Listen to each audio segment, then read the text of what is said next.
ভিডিওটি দেখে যান, তারপরে কিছু কথা বলতেছি। ভিডিওটি দেখে যান। এবার কোনো কথা নাই, এবার হচ্ছে আসার সাথে সাথে সাইজ হবে, সে যেই আসে। এত মানে আমরা অনেক টলারেট করছি, আর টলারেট করবো না। একবারে যে এই দিনই দুপুরে একেবারে যে এখন পুরা লোকজন এই যে যানবাহন চলতেছে, মানুষজন চলাচল করতেছে, এর মধ্যে এরা লাঠি নিয়ে থ্রোডাউন দিবে, মারামারি করবে, এটা আমরা বর্তমান রড নিয়ে আসছিল। এইটা আমরা যেখানেই পাবো সেখানেই মোটামুটি ওখানে সাইজ হবে, ধরবো, মামলা দেবো, সে। আচ্ছা, এই যে কথাগুলো শুনলেন, তার আগে ছিল হাদি হত্যার বিচারের জন্য। তো তাদেরকে কি করলো পুলিশ?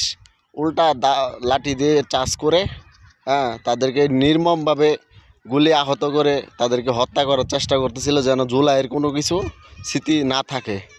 আসলে কি বাংলাদেশের মানুষ এখন বুঝে ফেলেছে পুলিশ এখন স্বৈরাচারী করতেছে আওয়ামী লীগের পক্ষে নিয়ে।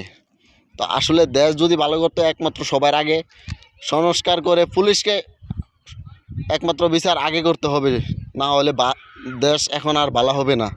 তো আপনাদেরকে বলতেছি, তো কিছু কুলাঙ্গার পুলিশ আছে, তাদেরকে আগে ধরে ধরে বিচার করা হোক, না হলে আবারও দেখিয়ে দেবে দেশের জনগণ জুলাই আন্দোলন কাকে বলে আর পুলিশের পরিস্থিতি কী হয়।